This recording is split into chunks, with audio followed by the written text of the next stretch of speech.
Hello, and welcome back to another episode of Coast to Coast Hockey. Today, we'll be doing a deep dive into everything to do with the Toronto Maple Leafs. I'm Cameron. I'm Noel. And I'm Nick. Let's get started.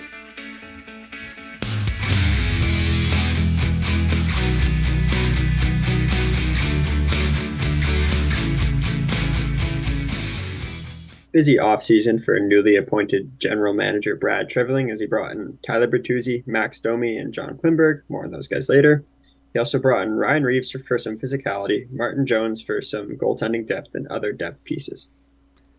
On the subtractions front, Ryan O'Reilly signed in Nashville, and Luke Schenn is also in Nashville this offseason, as well as Michael Bunting made his way to Carolina, and some other depth pieces have made their ways out of Toronto as well. Most notably, Justin Hall, everyone's favorite defenseman, is now in Detroit.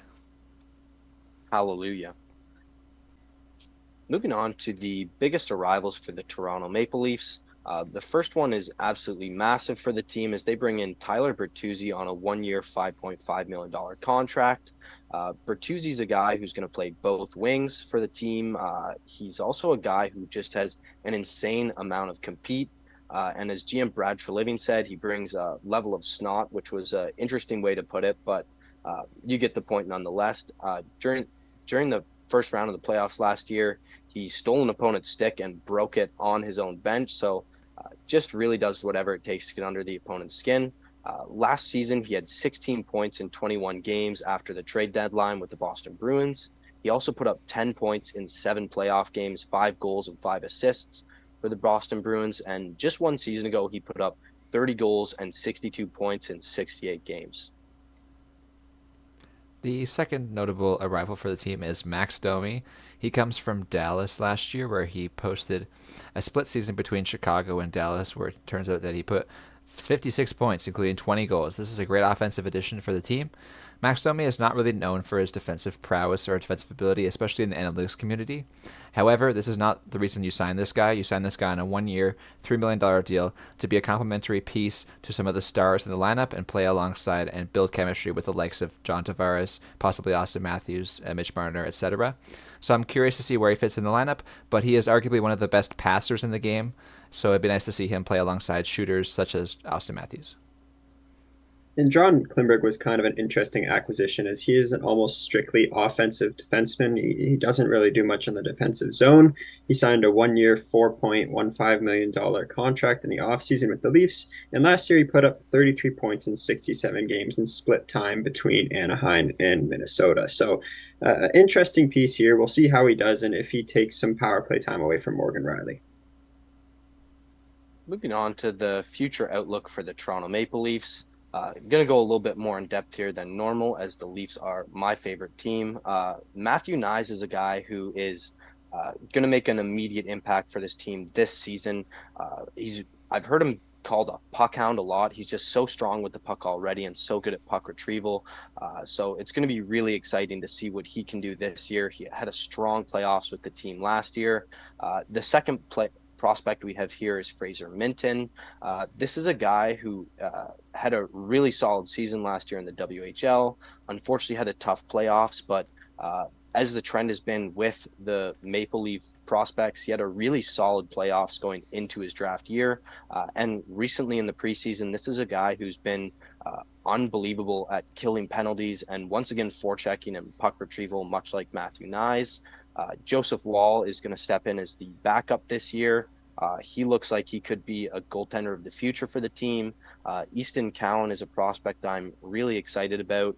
He was a surprise pick where he went by the Maple Leafs, but ever since that pick, he's really seemed to pan out thus far. It's very early on still, but this is a guy that reminds me of my favorite player of all time in Mike Richards, just relentless forechecker and high energy guy who's going to leave it all out on the ice. And much like Fraser Minten had incredible playoffs last season, headed into the draft.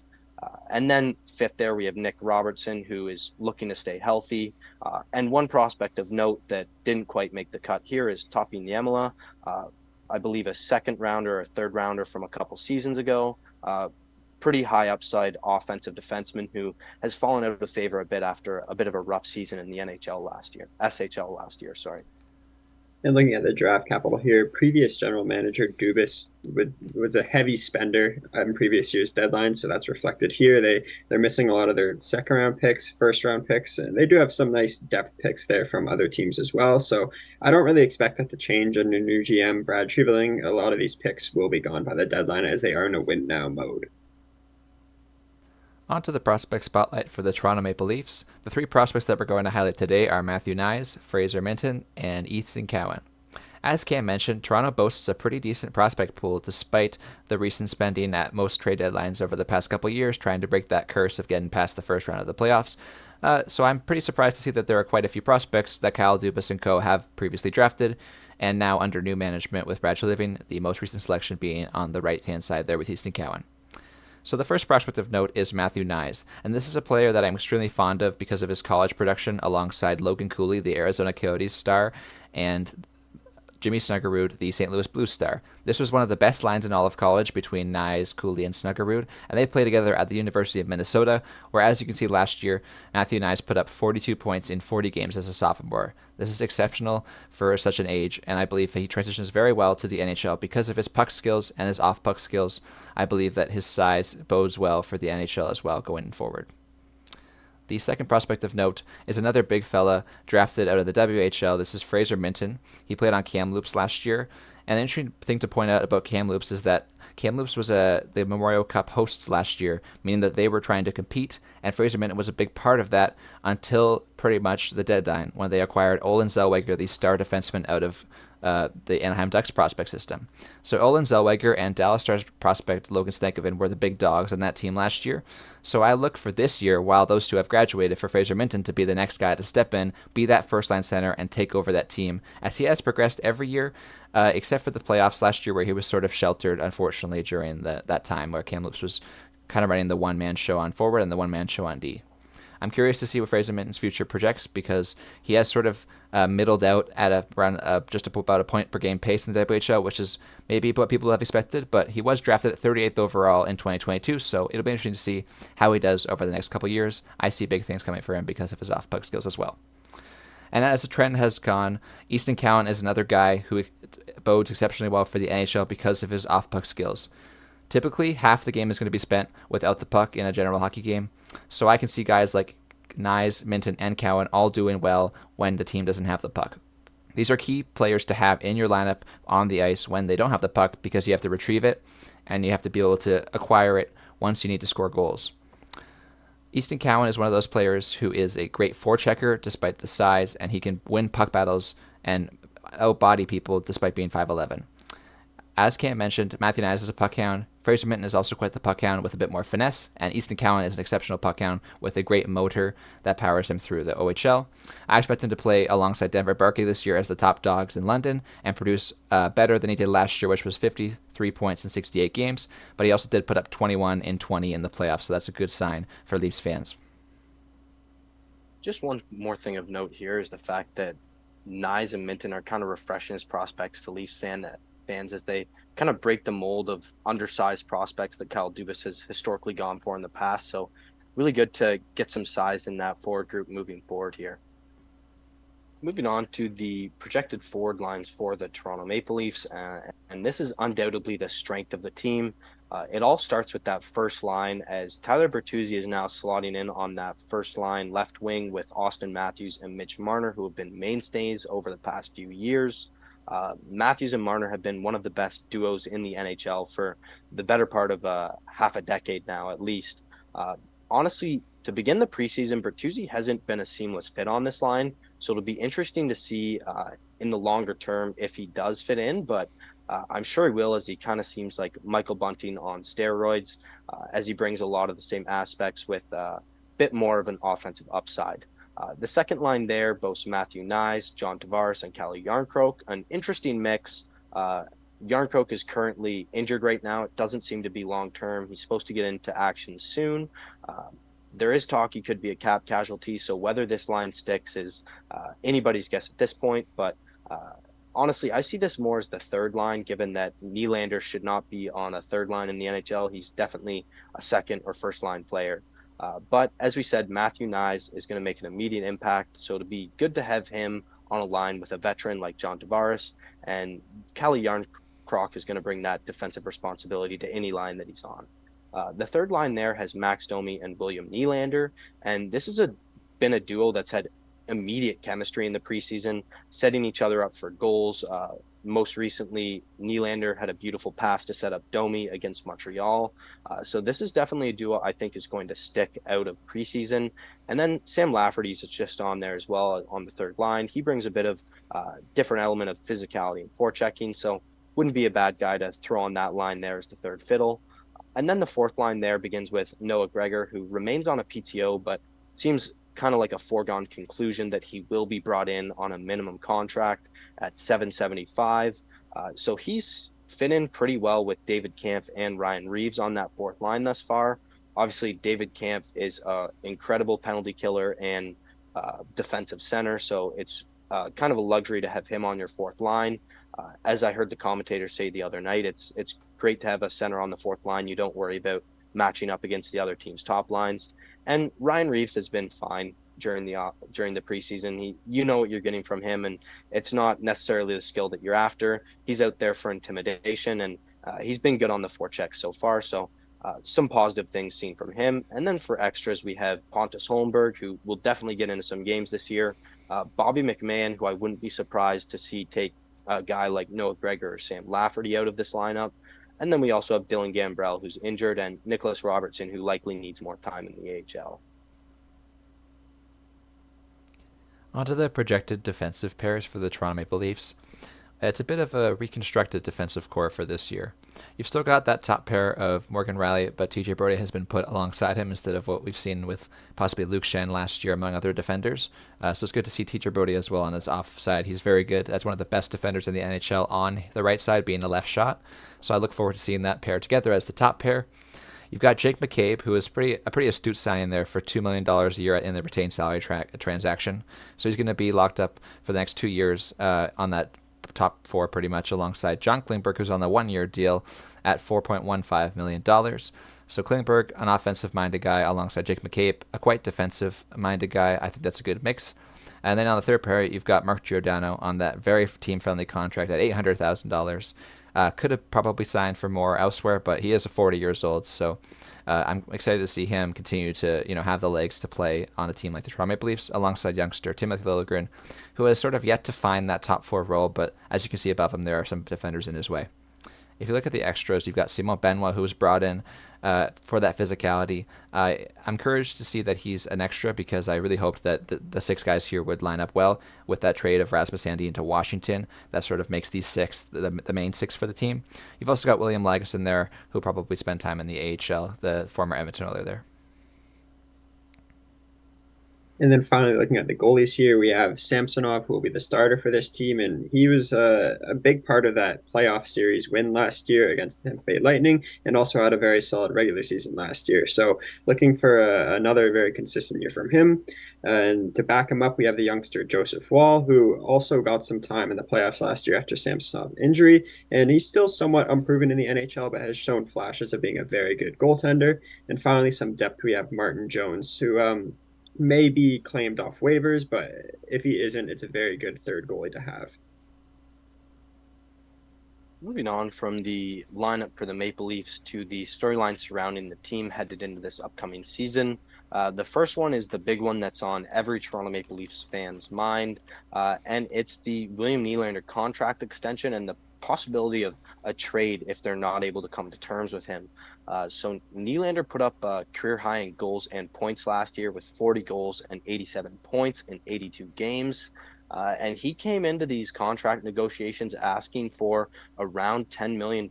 So he wants his piece of the pie after seeing guys like John Tavares, Austin Matthews, and Mitch Marner reap the benefits of being stars in Toronto and making well above $10 million.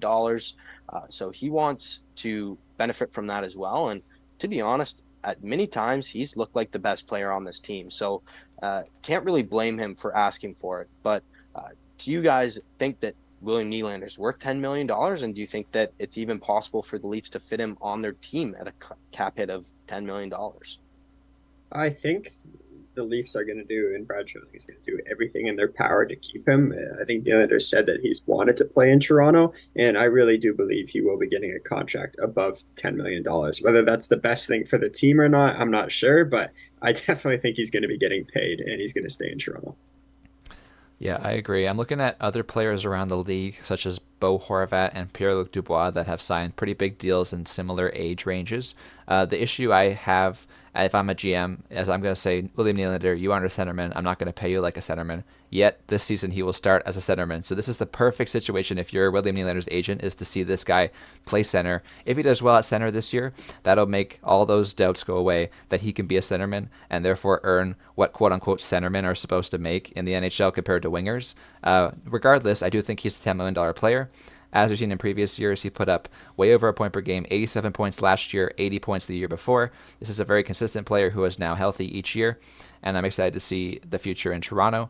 If it's not in Toronto because of his price tag, I don't know where he'd go, honestly, at this point. He's been a Toronto Maple Leaf for so many years at this point. I clearly think that at this point in your life, you're 27 years old, you really want to go somewhere to settle down for a couple $1,000,000 more, or would you rather stay with the guys that you've done it with for so long?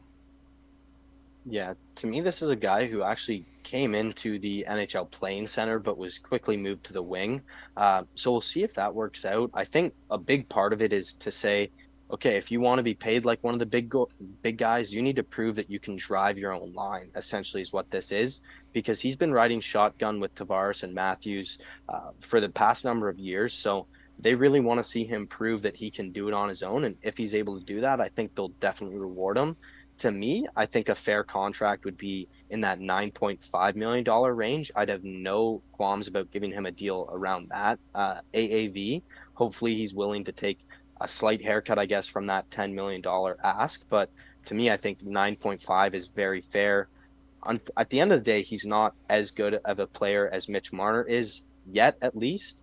He's definitely nowhere near Austin Matthews' value to a team. So hopefully he's able to see realism there and accepts a deal around $9.5 million. I think if he does, they'll be able to fit him into this team's cap structure long term.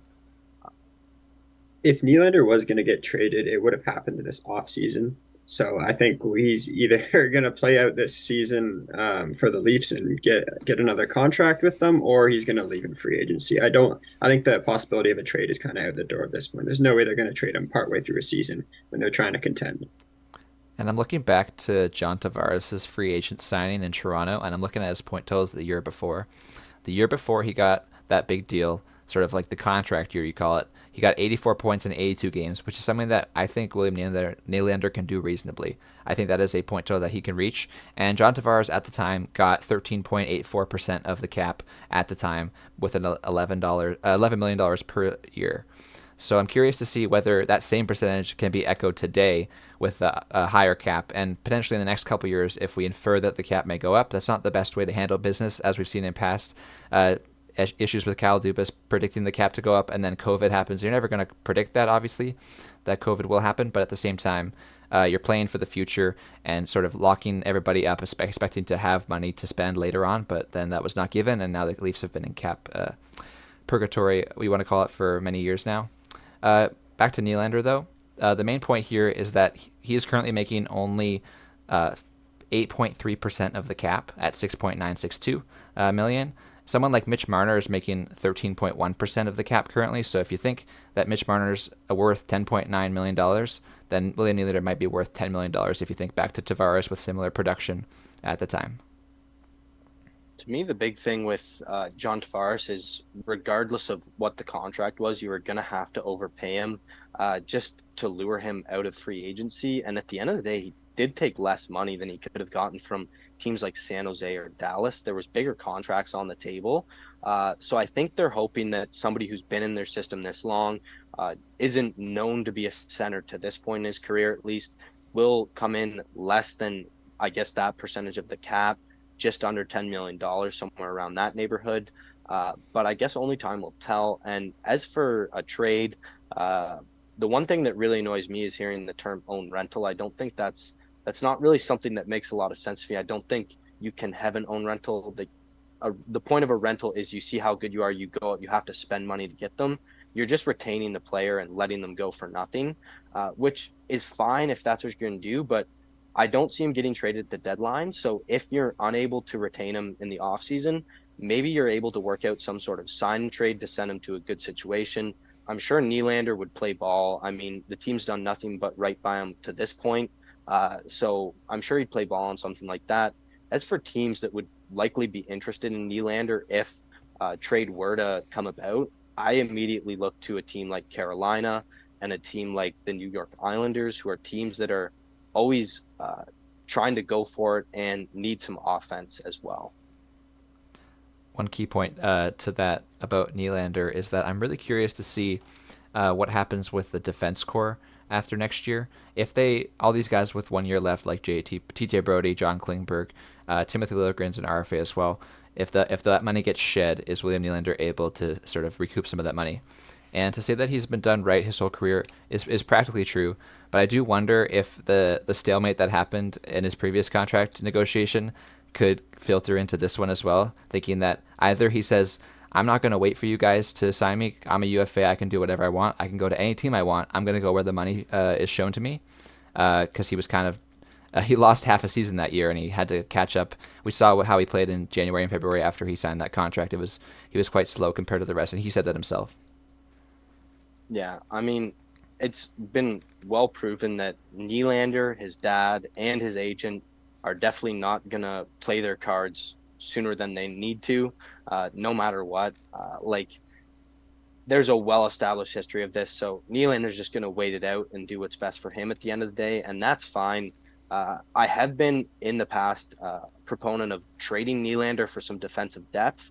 I do think that's something that would make sense, but to trade him at the deadline, I just don't think you'd be able to recoup the amount of value for this player that you really would want. So I don't think that'll happen. I think if he does end up parting with this team, it'll be in the offseason, either via free agency or some sort of sign and trade where he goes to a contending team and the Leafs are able to get something back. I see either of those as realistic options, but in an ideal world, hopefully this guy remains with the Toronto Maple Leafs for many more seasons and he's able to get a contract he's happy with, because he's definitely one of the best value contracts in the NHL at this point, making just under $7 million.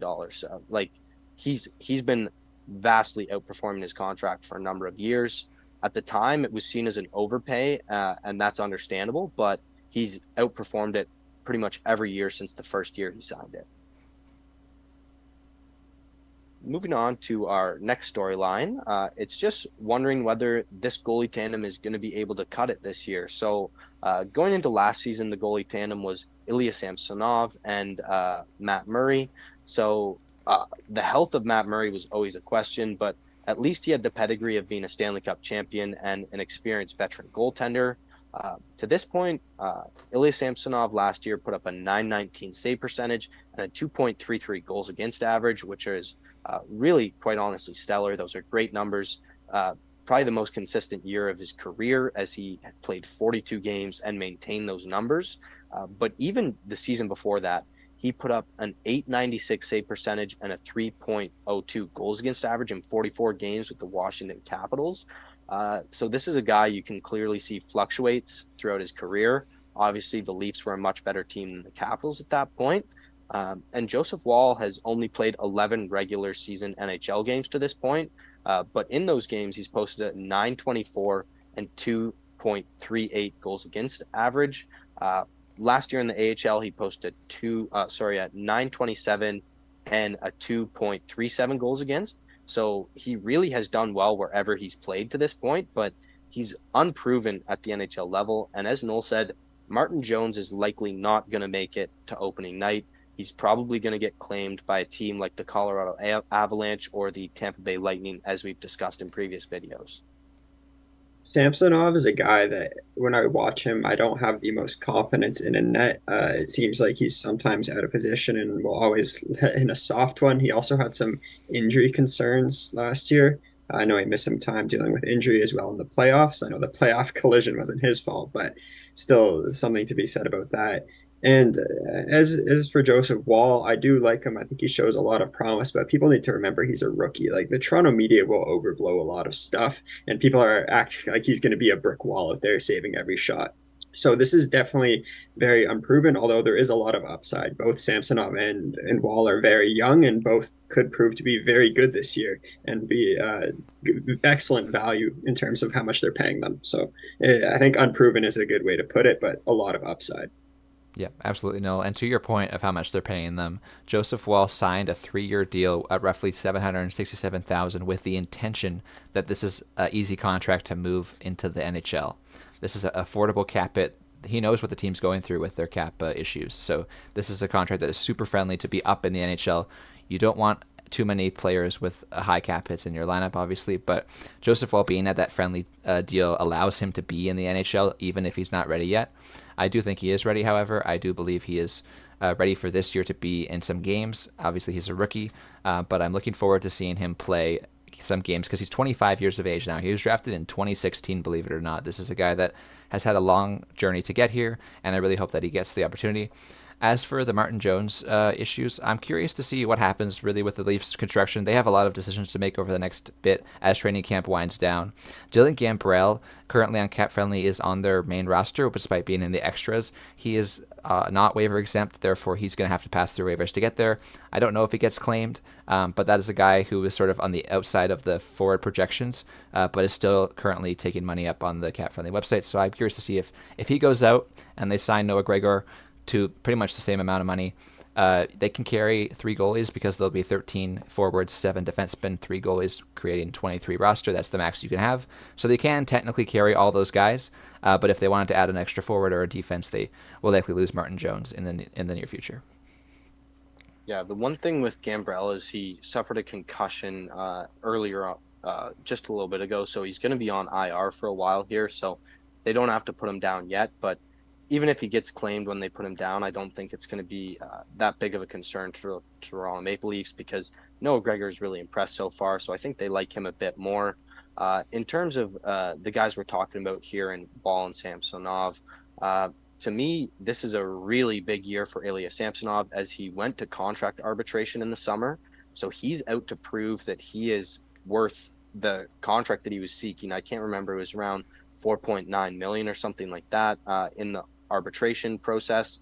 But if he's able to have an incredible year this year, this is a guy who's going to be looking to sign a big money long term deal, whether that's in Toronto or not. But if he's able to prove that consistency, this could be the Toronto Maple Leafs goaltender of the future.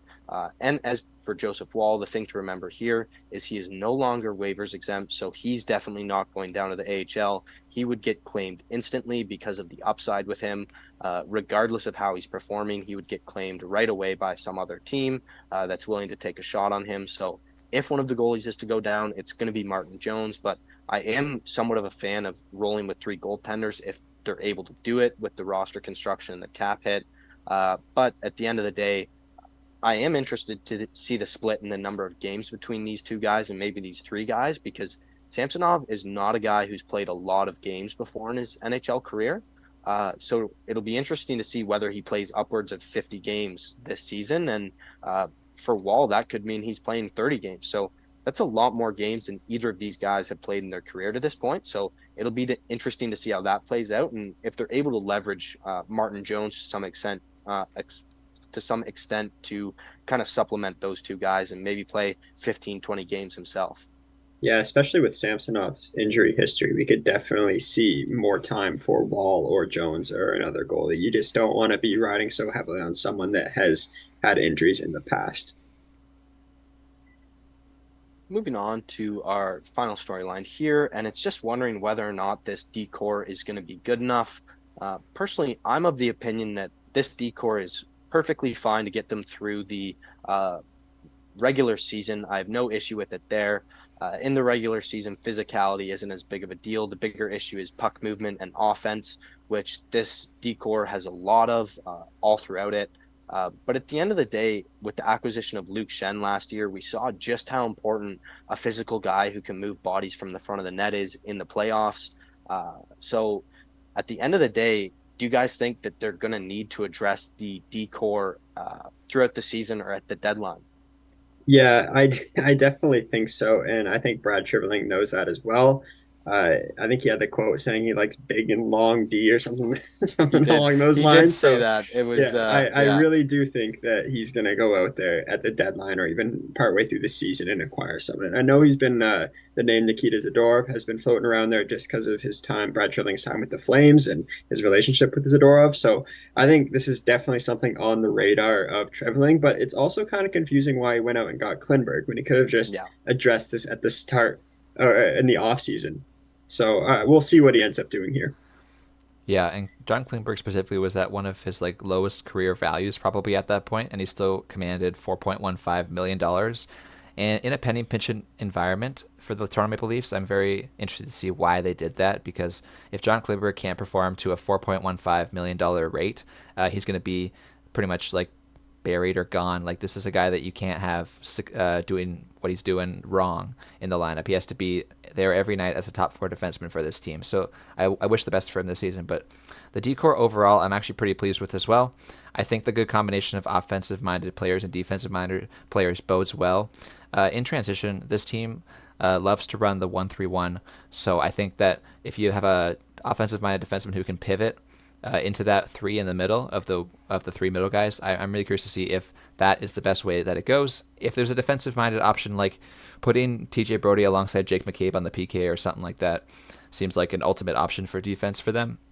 I'm not worried about the playoffs either because I do think teams like Carolina and New Jersey both boast a lot of offensive skill-minded defensemen that don't just disappear when the playoffs comes. They have a good complement of both physicality and skill, but I do think in the end, skill scores you goals, and I'm ready to see that that will do well for the Leafs as well. It's possible they do add a physical guy, but I do think overall this team is in a good hands. Yeah, I mean, I guess the one thing I'd push back on there is the fact that New Jersey and Carolina both have physical guys sprinkled throughout their lineup with guys like Dmitry Orlov, Brent Burns is a physical guy as well. And then with New Jersey, they have Siegenthaler and Colin Miller. These are all guys that have elements that are lacking from this Leafs decor right now. And to me, I have no issue with that Morgan Riley, TJ Brody first pair. We've seen it for a number of years. It's been a very consistent pair. To me, honestly, Jake McCabe is a guy that, in a perfect world, I think would be playing on the third pair. He's fine as a top four defenseman, but I think if you look at a defensive core like Carolina or Vegas, this guy would be a bottom six defenseman, not a top four defenseman. So that's something of interest there. I agree with you 100% both that the John Klingberg signing was very intriguing to say the least. Maybe stupid to put it like extreme because this is a team that was talking to guys like Ryan Graves, Carson Soucy, who bring a completely different element. And when those guys were gone, they turned around and signed, to me, essentially a worse Morgan Riley. Like they already had Morgan Riley. Obviously, the offensive upside of Klingberg might be higher than Morgan Riley, but it just doesn't really make sense to have two of those guys in the lineup at the same time. Treliving has said as recently as a couple of weeks ago that the defense is still a work in progress. So it remains to be seen what he's going to do there. But as far as guys that could be brought in, uh, I know you mentioned Nikita Zadorov, Noel. Some other guys that are really interesting to me are Andrew Peak, Jeremy Lazon, Nick Seeler, Jan Ruda, and Mario Ferrero from San Jose, and then Dylan DeMello as well.